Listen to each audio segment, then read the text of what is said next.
여러분 안녕히 주무셨습니까? 우리가 잠든 사이 어떤 일이 있었을까요? 저희 굿모닝 글로벌과 함께 하시죠. 지금 보시는 것처럼 미국 증시는 지난 금요일에 굉장히 큰 폭의 급락을 다시 한번 보였습니다. 최근 미국 증시는 급변동이 계속 이어지고 있는 상태인데요. 지난주 금요일에는 아마존의 실적 발표 이후에 아마존의 주가가 14% 넘게 급락하면서 기술주에 대한 무차별 매도세가 나타났고요. 이 때문에 나스닥 지수는 하루 만에 4% 넘는 급락세를 보였습니다. S&P 500 지수도 3.6%, 다우존스 산업지수도 2.7% 하락하면서 3대 지수 모두 하락했고요. 11개 섹터가 모두 하락한 채 마감하는 굉장히 부정적인 하루를 보였습니다. 자, 아마존뿐만 아니었었죠. 애플도 실적 발표 이후에 향후 몇 개 분기 동안 공급망 이슈로 인해서 매출 타격이 있을 수 있다는 그런 소식을 전했고요. 이 때문에 3% 넘게 급락했고 또 인텔도 가이던스를 2분기 가이던스를 약하게 제시하면서 6% 넘는 급락을 보였습니다. 자, PC 물가지표도 이날 발표가 됐는데요. 연준의 정책 결정에 가장 중요한 근거로 사용되는 물가지표죠. 이 근원 PC 물가지표가 지난 3월에 5.2%를 기록했습니다. 전월에 5.3%를 기록했기 때문에 물가 상승률이 다소 둔화되는 것 같다는 그런 평가들이 나오고 있고요. 캐피털 이코노믹스에서도 인플레이션이 완화되기 시작했다는 증거다라고 평가를 내리기는 했습니다만 이런 것들이 실적 악화로 인한 시장의 부진을 멈추진 못했습니다. 자, 이번 주에는 가장 중요한 FOMC 회의가 예정되어 있죠. 여기다가 여러 개의 기업 실적도 또다시 발표가 예정되어 있습니다. 화이자, 스타벅스, 우버, AMD, 에어비앤비 이런 기업들 실적 발표 예정되어 있으니까 실적과 그리고 FOMC 이 두 가지 변수 확실하게 챙겨보시면서 이번 주 대응하셔보시면 좋을 것 같습니다. 자, 그렇다면 지난주 금요일 미국 시장에는 어떤 분위기가 있었는지 자세한 마감 시황 살펴보겠습니다. 전채린 앵커입니다. 지난 금요일 미국 증시 마감 상황 정리해드리겠습니다. 마지막 날까지 시장의 변동성이 매우 극심했던 4월이었습니다. 주요 지수 가운데에는 특히나 나스닥 지수가 4%대 급락한 가운데 글로벌 금융위기였던 2008년 이후 최대 월간 낙폭을 기록했고요. 지난달 기준으로 13.3% 낙폭을 기록한 채 문을 닫았습니다. 그리고 나스닥과 S&P 500 지수 모두 연중 최저점을 이날 새로 썼습니다. 자, 이날 시장이 이렇게 크게 하락한 이유를 확인해 보겠습니다. 일단 발표된 PC 물가지수 전년 동기 대비 6.6% 상승을 기록했습니다.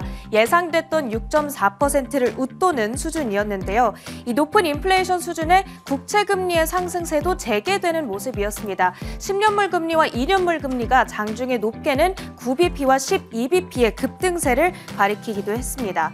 따라서 큰 틀에서는 인플레이션 급등, 거기에 따른 연준의 공격적인 금리 인상에 대한 우려, 그 우려가 기술주의 매도를 촉발시키고 있는 그런 시장이 계속해서 연출되고 있는 분위기입니다. 특히 이번 주에 치러질 FOMC 회의를 앞두고 이날 경계감이 더 크게 일어났다고 분석해 볼 수 있겠습니다.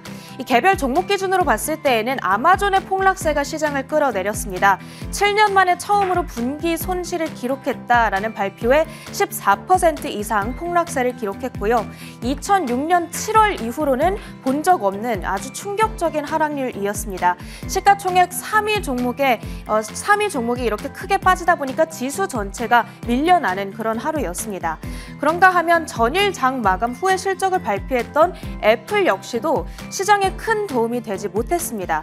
전반적으로 강한 실적이었지만 공급망 차질로 현분기에 40에서 80억 달러의 매출 손실이 발생할 거다라는 발표를 전하면서 3%대의 낙폭을 기록한 채 마감이 됐고요. 여타 빅테크주들 역시도 크게 떨어지면서 나스닥 지수에 하방 압력을 가하는 하루였습니다. 인텔의 경우에는 2분기 가이던스를 약하게 제시한 데 따른 실망감, 7% 가까운 낙폭을 기록한 채 마감이 됐습니다. 자, 히트맵을 열어서 더 구체적인 종목별 분위기 확인해 보겠습니다. 11개 섹터가 일제히 하락한 가운데 아마존이 속한 임의소비재가 6%의 이례적인 낙폭을 기록한 채 마감이 됐고요. 그 밖에도 부동산 그리고 기술주 섹터가 4%대의 하락세를 기록했습니다. 개별 종목별 소식을 좀 들여다보겠습니다. 그나마 약세장 속에서 테슬라가 버텨주는 흐름이었죠. 일론 머스크 CEO가 트위터 인수자금을 마련하기 위해서 앞서 84억 달러 어치의 테슬라 주식을 매각한 바 있었습니다. 이후에 추가 매각 계획은 없다라고 언급을 하면서 장중에 테슬라의 주가 크게 반등을 했다가 결국 시장 약세에 살짝 밀려난 채 문을 닫았습니다. 그리고 에너지 섹터 내에서는 실적을 전한 종목들이 있었는데요. 쉐브론과 엑손모빌 모두 시장 예상치를 밑도는 실적을 내놓으면서 각각 3% 그리고 2% 하락한 채 문을 닫았습니다. 헬스케어 섹터 내에서는 에브비의 하락률이 눈에 띄었습니다. 이 매출이 예상치를 하회했고요. 또 연간 가이던스를 하향 조정했다라는 소식에 6% 이상 낙폭을 기록한 채 문을 닫았습니다. 자, 그 밖의 특징주들 하나씩 차트를 열어서 확인해 보겠습니다. 첫 번째로 디지털 스트리밍 업체인 로쿠부터 보겠는데요. 이 7억 3,370만 달러의 매출을 기록하면서 매출 비트를 달성했습니다. 이 매출 가이던스를 다소 약하게 제시했음에도 불구하고 주가는 이날장에서 1.4% 이 긍정적인 반응 나와줬고요. 다음으로는 우주항공 분야의 산업 대장주 허니웰도 확인해 보겠습니다. 역시나 실적 발표 이후에 움직임을 나타냈는데 83억 8천만 달러의 매출에 주당 1.91달러의 순이익을 발표했습니다. 각각 레피니티브의 전망치를 웃도는 결과였고요. 주가는 2% 가까운 오름세로 화답을 해줬습니다. 자, 마지막으로는 치약 제조사로 잘 알려져 있는 콜게이트까지 확인해 봅니다. 44억 달러의 매출에 주당 74센트의 순이익을 기록했습니다. 각각 레피니티브 전망치에 부합하는 결과였는데 다만 올해 연간 총 매출 이익률, 즉 마진이 감소할 거다라는 전망을 내놓으면서 그 실망감에 따라 5% 급락세를 기록한 채 문을 닫았습니다. 자, 이렇게 금요일장 특징주들 모두 정리해보고요. 마지막으로 이번 주 증시 일정까지 정리를 해보도록 하겠습니다. 참 힘들었던 4월을 뒤로하고 이제 5월 시작을 앞두고 있는데요. 이번 주도 쉽지 않은 한 주가 될 것으로 보입니다. 일단 5월 3일과 4일 연준의 FOMC 정례 회의가 이틀간에 걸쳐서 이뤄질 예정인데요. 시장에서는 50bp 금리 인상 그리고 QT 발표를 현재 예상하고 있습니다. 이 긴축의 고삐를 얼마나 강하게 죄느냐가 관건이 될 텐데 그 강도에 따라서 시장이 충격을 받을 가능성에 대비를 해보셔야겠습니다. 자, 그런 가운데 계절적 요인 또한 좋지가 못합니다. 통상 5월에는 팔아라라는 증시의 격언이 있듯이 5월은 증시가 대표적으로 좋지 못한 달로 꼽히곤 하는데요. 일각에서는 이번에는 4월에 워낙 매도세가 심했던 만큼 이번에는 sell in May보다는 stay in May, 즉 5월에는 남아있는 것이 더 유효하다라는 이야기도 나오고 있습니다. 자, 우측에는 실적 발표 일정 쭉 정리를 해봤습니다. 주요 일정 AMD, 에어비앤비, 스타벅스, 리프트, CVS 헬스, 우버 등의 실적 발표가 예정되어 있으니까요. 보유하고 계신 분들께서는 일정 꼭 체크해 보시길 바라겠습니다. 한 주간의 증시 일정까지 정리해드렸습니다.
자, 지난 밤 사이 미국 시장에서 떠올랐던 여러 가지 이슈들 살펴보겠습니다. 애프터마켓 시간이고요. 신한금융투자 WM 리서치부 최진석 팀장 함께하겠습니다. 어서 오세요. 안녕하십니까? 네.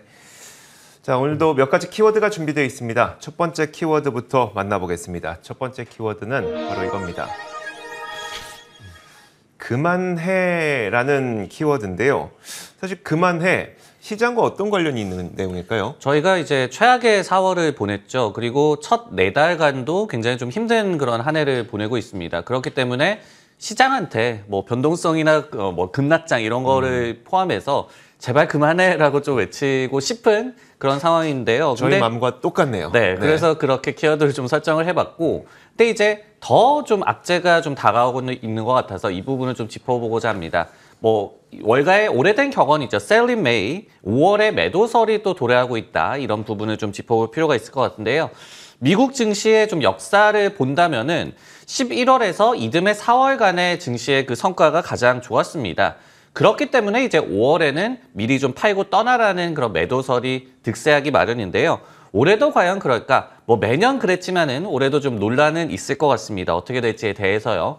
예를 들어서 CFRA 같은 기관에서는 변동성 확대라든지 인플레이션, 또 금리 상승, 또 지정학적 리스크 등을 감안을 한다면은 올해도 5월 매도설이 좀 적중을 할 것이다라고 분석을 한 반면에요.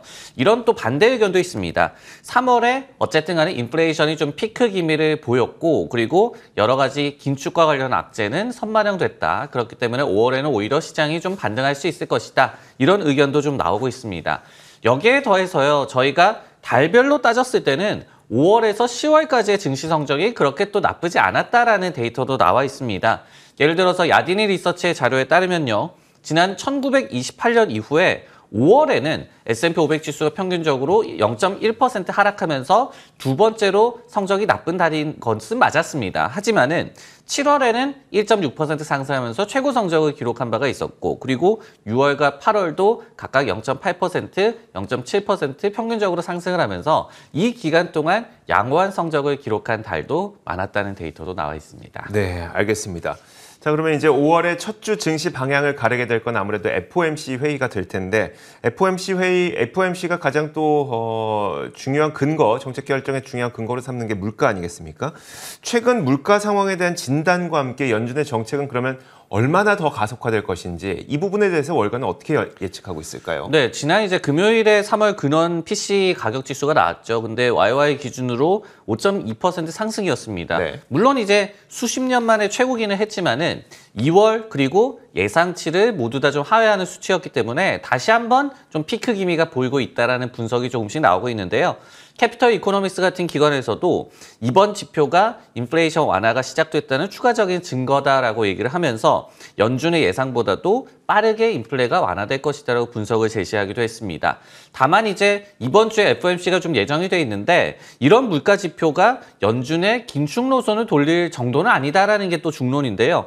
5월에 50베이시스 포인트의 이 기준금리 인상을 점치는 비율이 CME 페드워치 기준으로 97%, 거의 시장에서는 기정사실화하고 있고요. 그리고 6월에도 89%의 비율로 또 다른 빅스텝을 좀 예상을 하고 있기 때문에 이런 부분들이 좀 예상대로 나올 만한 그런 FOMC라고 예상들을 하고 있습니다. 예를 들어서 또 LPA 파이낸셜 같은 기관에서는 뭐라고 얘기를 하냐면은 연준이 물가 안정에 집중을 한다라는 구두 정책 가이드를 얼마나 이탈할 건지, 그러니까 지금까지는 물가를 좀 잡기 위해서 강력하게 긴축을 펼치겠다라고 했는데 여기에서 뭐 수위가 더 높아지는 발언을 하는지 이런 부분들을 좀 지켜봐야 될 거라고 얘기를 했고요. 그리고 어떤 부분에서 이런 또 아웃라이어적인 뭐 발언이나 성명서 내용이 나올지를 주시하라라고 또 조언을 하기도 했습니다. 네, 알겠습니다. 자, 이렇게 첫 번째 키워드 살펴봤는데요. 두 번째 키워드도 이와 연관이 크게 되어 있습니다. 자, 바로 두 번째 키워드는 인플레 완화 시작이라는 키워드인데요. 자, 지난 금요일 PC, 특히 근원 PC 물가 지표를 보고 캐피털 이코노믹스에서 인플레가 완화되기 시작했다는 증거다라는 평가를 내렸기 때문에 그 내용을 조금 더 자세하게 살펴보겠습니다. 자, 미국 연준이 정책 결정 기준으로 삼는 게 바로 PC 물가 지표죠. 어제 발표됐습니다. 조금 전에 전해주신 것처럼 에너지와 식료품을 제외한 근원 PC가 5.2%를 기록했습니다. 바로 전달에 5.3%를 기록했기 때문에 둔화된 것이고 또 시장 예상치도 다소 하회하고 있는 겁니다. 전월 대비 증가율도 0.3% 증가해서 시장 예상치에 부합했고요. 말씀드렸던 것처럼 캐피털 이코노믹스는 인플레이션이 완화되기 시작했다는 증거다, 이렇게 평가를 내리기도 했습니다. 다만 여전히 식료품 가격과 에너지 가격의 급등세가 문제가 되고 있죠. 그러다 보니까 에너지, 식료품 가격을 포함하게 되면 이 PC 물가 지표가 6.6%로 급등을 하게 되거든요. 전월 대비 0.9% 증가해서 전달에 0.5% 증가했던 것에 비해서 크게 상승하는 거고요.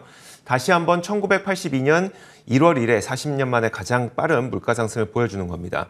자, 그러다 보니까 이번 지표로 연준이 원하는 수준보다 인플레이션이 더 빠르게 진행되고 있다는 우려를 없애기엔 부족했고요. 결국 시장에서는 이번 주에 예정된 FOMC 회의에서 금리가 50bp 정도 인상될 확률을 가장 높게 점치고 있고요. 캐피털 이코노믹스는 이렇게 덧붙였습니다. 인플레이션이 연준의 예상보다 조금 더 빠르게 떨어질 것이라는 우리의 견해를 지지하는 근거다 이렇게 평가하긴 했는데 자, 이번 PC 물가 지표에 대한 월가 평가가 상당히 궁금하거든요. 그러니까 이런 걸 보면서 우리가 이젠 정말 피크아웃 분위기가 나타나고 있다. 이런 식으로 월가에서 평가하고 있을까요?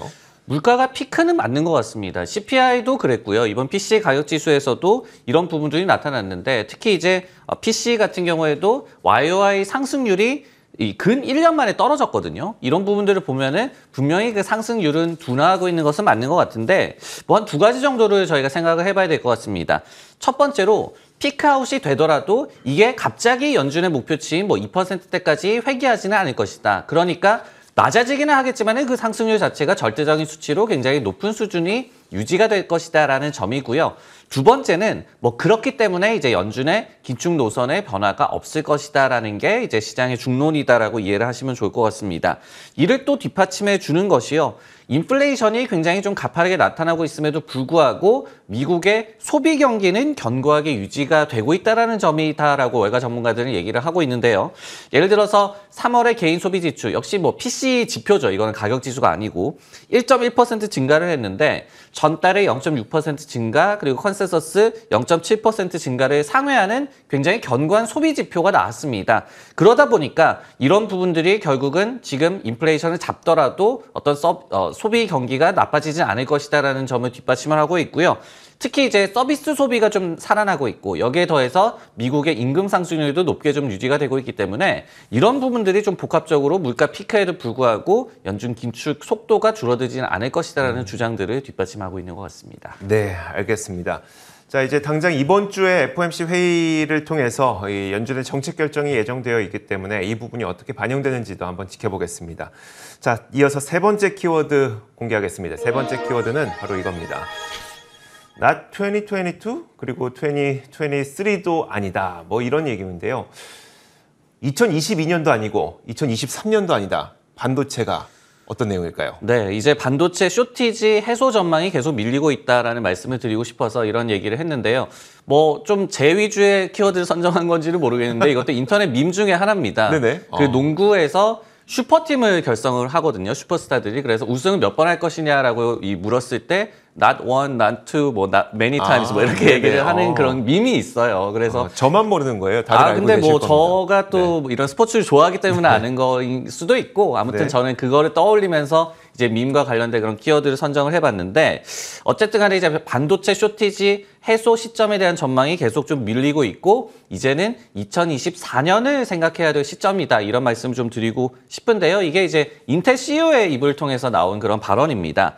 지난 금요일에 인터뷰에 나섰던 이 팻 게싱어 인텔 CEO가 주요 생산 장비 공급 차질로 인해서 수요 증가분을 맞출 만한 캐파 증설에 난항을 겪고 있다라고 얘기를 했습니다.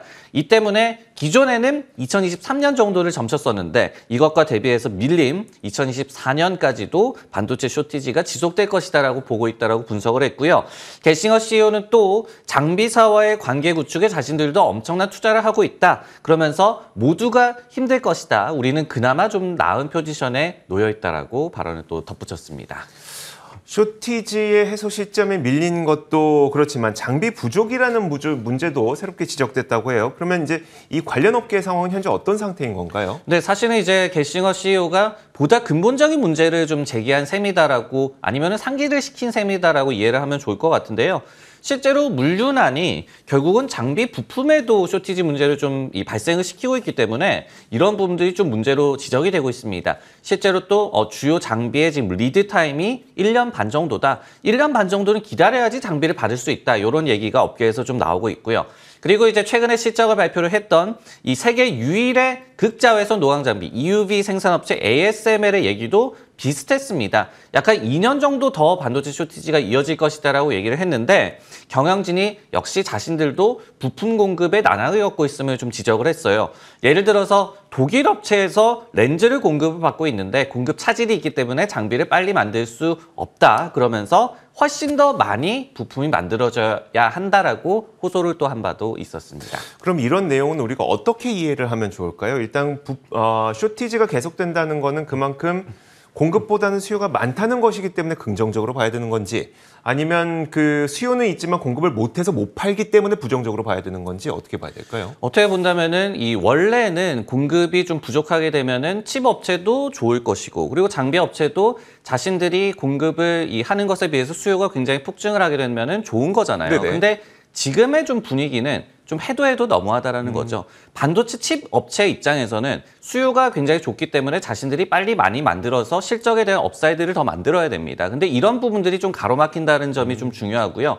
장비 업체도 이제 마찬가지입니다. 물론 이제 수요가 좋아서 자신들이 장비를 공급할 수 없는 게 어떤 쇼티지 그리고 자신들의 또 뭐 가격에 대한 메리트 이런 것들을 좀 불러일으킬 수는 있겠지만은 이런 부분을 너무 수급적인 불균형이 있다라고 한다면은 나중에 그런 실적 가시성을 좀 높이는 지표를 또 발표하기도 좀 그렇고요. 그러네요. 그렇기 때문에 이런 부분들을 뭐 우리가 그냥 직관적으로 나타내기는 쇼티지 하면은 반도체 업체 아니면 장비 업체 좋은 거 아니야? 그러니까요. 하지만은 지금 너무 장기간 이어지고 있고 이런 불균형이 좀 지속이 많이 되고 있기 때문에 좀 그 정도가 좀 심하다라는 게 좀 시장의 중론인 것 같습니다. 알겠습니다.